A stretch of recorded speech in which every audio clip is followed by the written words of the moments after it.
Box question అయితే కాదు, కానీ అలా అనిపించవచ్చు. ఓకే. అయితే పవన్ కళ్యాణ్ గారు కూడా మీలానే ఫస్ట్లో ఏ ఇన్సిడెంట్స్ జరిగినా ఇట్లానే స్పందించారు. అండ్ ఇన్ఫాక్ట్ కెమెరామెన్ గంగతో రాంబాబు అని చెప్పి ఆయన ఆ సినిమా చేయడం జరిగింది. తర్వాత ఆయన పాలిటిక్స్లోకి రావడం, డైరెక్ట్గా హెల్ప్ చేయడం జరుగుతుంది. సో మీరు కూడా అట్లానే ఫైట్ చేస్తూ ఉంటారు సమాజం కోసం. సో మీరు కూడా నెక్స్ట్ స్టెప్ ఎలా ఉండబోతుంది అంటే పవన్ కళ్యాణ్ గారి దారిలో మిమ్మల్ని చూడొచ్చా? అది కాలమే నిర్ణయిస్తుందండి. But I'm always here to support for all the good deeds everybody are doing right now.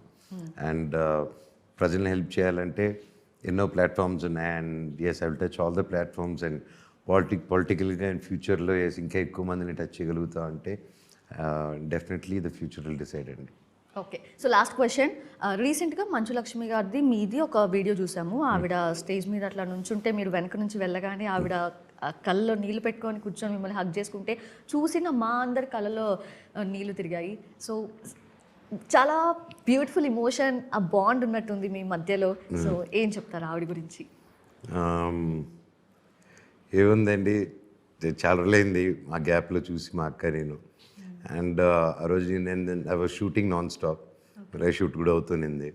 నేను వస్తానో రానో అని డౌట్లో ఉన్నింది. బట్ ఐ కుడ్ లక్కీగా ఆ రోజు కొన్ని షెడ్యూల్స్ చేంజ్ అయింది. I didn't tell. సో సర్ప్రైజ్గా రావడం and I was happy to be there. And it was an emotional moment ఒక అక్క తమ్ముడు మధ్యలో. ఓకే. మీ ఇద్దరి మధ్య ఆ బాండ్ అలానే కంటిన్యూ అవ్వాలని నేను మనస్ఫూర్తిగా థ్యాంక్ యూ.